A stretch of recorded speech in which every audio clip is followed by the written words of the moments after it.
दूसरी तरफ जब दिन का लिकाड़ हुआ और थोड़ा उजाला हुआ तो लोग सोच आदि के लिए जाने लगे। जो भी चौराहे से निकलता बादशाह का कालिक से पुता मुंह और गले में जूतों की माला देखकर दबी हुई हंसी हंसता हुआ वहां से निकल जाता। ऐसे ही समय बीता और दिन पूरी तरह निकल आया। बादशाह अब भी उसी वेश में चौराहे पर बैठा दाना दल रहा था। वो अब तक इसी सोच में था कि जानी चोर अपने घोड़े का दाना लेने आता ही होगा।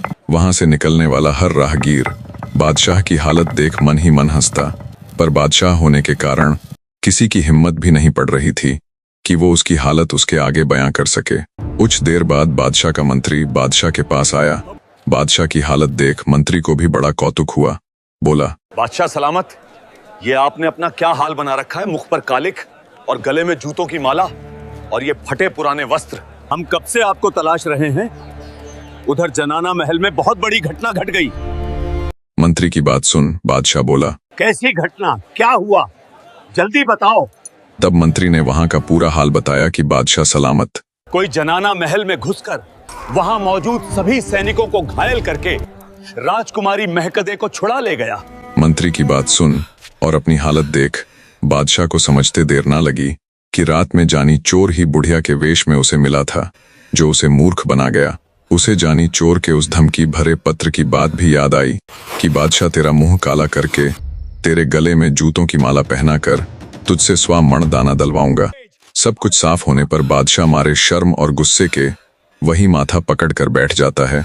बादशाह को सबक सिखाकर महकदे को उसके राज्य के लिए रवाना करके जानी चोर, सुल्तान और निहालदे 2 दिन का सफर तय कर ठीक विवाह वाले दिन नरवरगढ़ पहुंच जाते हैं। भात भरने की रस्म अनुसार सुल्तान पाड्डे पर खड़ा होकर धर्म की बहन मारू के गले में नोटों की माला तथा 9 के लौटे में सोने का सिक्का डाल देता है। सुल्तान द्वारा रस्म पूरी करने के बाद जानी चोर ने भी पाड्डे पर खड़ा होकर जिस जिस चीज का भात सुल्तान ने भरा था, बिल्कुल उन्हीं चीजों का भात जानी चोर ने भी भर दिया।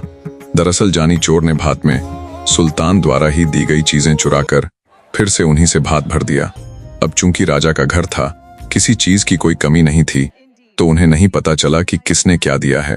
पर रस्म में खड़ी होने वाली नगर की 9 ने हल्ला मचा दिया। लौटे में तो सिर्फ एक ही सोने का सिक्का है, जबकि होने चाहिए थे 2 सिक्के, एक सुल्तान द्वारा दिया हुआ और एक जानी चोर द्वारा दिया हुआ। दोस्तों, आप सबको बताता चलूं कि भात की रस्म में नगर के नाई समाज की स्त्री अर्थात गांव की 9 को भी भांति कुछ भेंट देता है। तो जब हो हल्ला हुआ तो सुल्तान को समझते देर ना लगी कि ये सब किया धरा जानी चोर का ही है। सुल्तान ने उससे कहा, मेरे यार, तुमने तो मेरी कसम खाई थी कि आगे से सुई की भी चोरी नहीं करूंगा। तब जानी चोर बोला, हाँ मेरे भाई, मैंने कसम जरूर खाई थी, पर शायद तुमने ध्यान से नहीं सुनी। मैंने कहा था मैं आगे से सुई की चोरी नहीं करूंगा, तो मैंने सुई की चोरी थोड़े ही ना की है।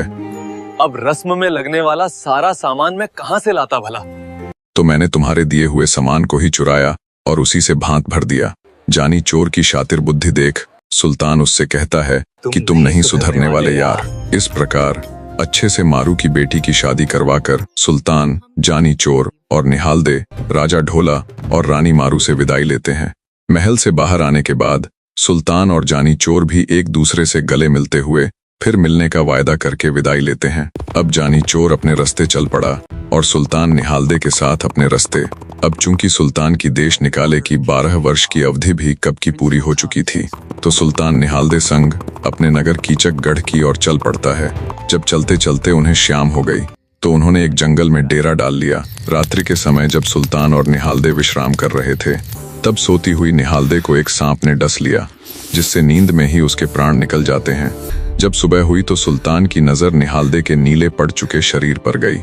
उसे तुरंत समझ आ गया कि निहालदे को किसी विषैले सांप ने डस लिया है। धड़कन कब की थम चुकी थी। सुल्तान का तो मानो पूरा संसार उजड़ गया था। निहालदे ही उसके लिए सब कुछ थी। वो बुरी तरह दहाड़े मार मार कर विलाप करने लगा। उसके हृदय विदारक रुदन से पूरा जंगल दहल उठा। कुछ देर बाद अत्यंत बोझिल हृदय से सुल्तान निहालदे के क्रियाक्रम की सामग्री लेने नगर की ओर चल पड़ता है। सबसे पहले सुल्तान लकड़ी वाले के पास पहुंचता है। उसने दुकानदार को पैसे दिए और स्वामण लकड़ी तोलने के लिए कहकर दूसरी सामग्री लेने के लिए आगे बढ़ गया। फिर वो एक कपड़े की दुकान पर जाता है। सुल्तान ने उसे भी पैसे दिए और कफन के लिए 100 मीटर सफेद कपड़ा काटने की कहकर अन्य सामग्री लाने के लिए आगे बढ़ जाता है। फिर सुल्तान एक घी वाले की दुकान पर पहुंचता है। उसे भी पैसे देकर घी का एक पीपा देने के लिए कहता है। तभी सुल्तान ने सोचा, रानी को पान बहुत पसंद था। अंततः वो घी वाले को भी थोड़ी देर में आने की कहकर पंसारी की दुकान की तरफ बढ़ जाता है। पंसारी की दुकान पर जाकर सुल्तान पान लगाने की कहता है। तब दुकान पर मौजूद पंसारी की बेटी सुल्तान के रंग रूप को देखकर उस पर मोहित हो जाती है। वो एक जादूगरनी थी जिसने काला जादू सीखा हुआ था, तो अपने जादू से पंसारी की बेटी सुल्तान को एक मिंढा अर्थात भेड़ का बच्चा बनाकर उसे वही बांध लेती है। दोस्तों, अब कहानी में चलते हैं जंगल की तरफ, जहां निहालदे का मृत शरीर तंबू के बाहर रखा हुआ था। देव योग से भगवान शिव जी माता पार्वती के साथ मृत्यु लोक की सैर करने आए हुए थे। जब वे दोनों जंगल से होते हुए निहालदे के पास से गुजरे तो उनकी नजर मृत निहालदे पर पड़ी। उसे देख माता पार्वती बोली, देखो तो महाराज, कितनी सुंदर युवती है, बेचारी भरी जवानी में प्राणों को प्यारी हो गई। आप इसे फिर से जीवित कर दीजिए ना महाराज।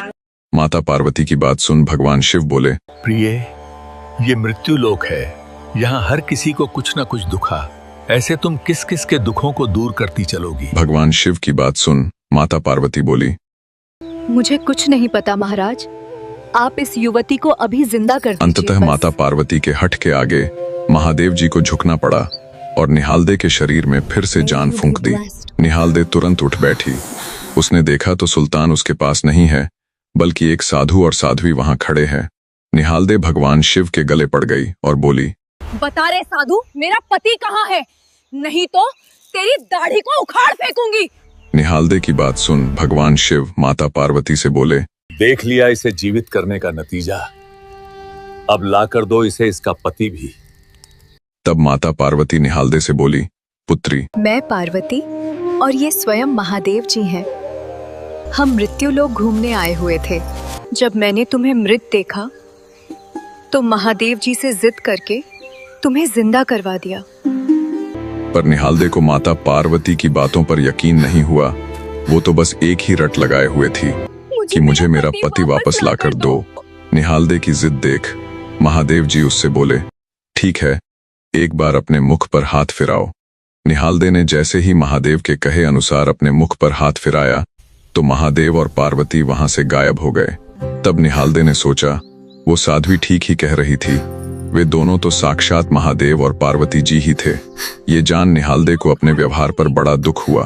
फिर उसने सोचा, अगर मैं मर गई थी तो सुल्तान जरूर मेरे क्रियाक्रम का सामान लाने गए होंगे।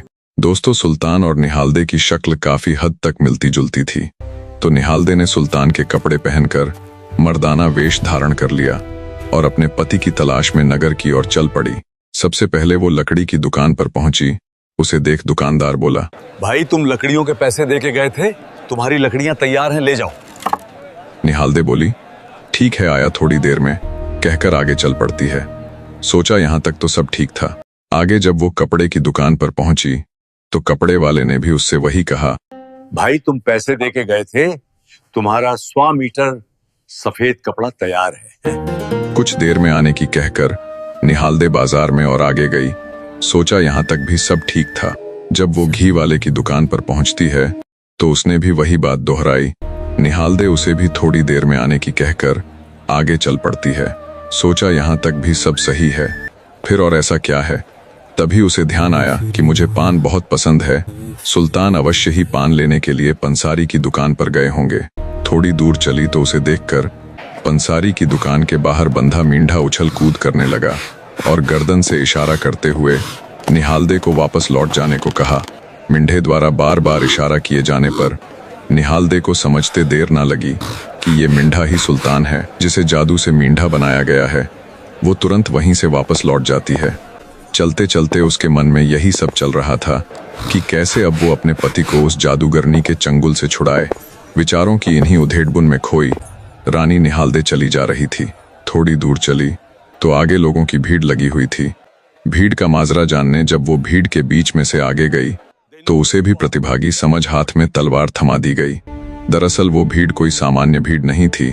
वो भीड़ नगर के राजा की लड़की के स्वयंवर के लिए लगी हुई थी। राजकुमारी का स्वयंवर चल रहा था। स्वयंवर की शर्त ये थी, जो व्यक्ति लोहे के 9 तवों में से तलवार को पार निकाल देगा, उसके साथ ही राजकुमारी का विवाह कर दिया जाएगा। किसी राजकुमार की तलवार एक तो किसी की बड़ी ही मुश्किल से 2 या 3 लोहे के तवों को ही पार कर पाई थी। तो पहले से ही उधेड़बुन में मर्दाने वेश में चल रही निहालदे को जब तक कुछ समझ आता तब तक तो उसके हाथ में तलवार थमा दी गई थी। निहालदे ने बिना कुछ सोचे समझे तलवार ली और मन में अपने पति सुल्तान को याद करते हुए पूरी ताकत से उन लोहे के तवों के बीचों बीच प्रहार किया। उसकी तलवार की गति इतनी तेज और वार इतना प्रचंड था कि तलवार 9 के 9 तवों को भेदती हुई जमीन में जा घुसी। कहानी का अंतिम भाग परसों यानी 1 फरवरी सुबह 9:30 बजे संडे को आ जाएगा। अगर आप वीडियो 1 फरवरी या उसके बाद देख रहे हैं तो इसका अंतिम भाग चैनल पर आ चुका है। विजिट कीजिए और आनंद लीजिए। शुक्रिया मेरे प्यारे दर्शकों।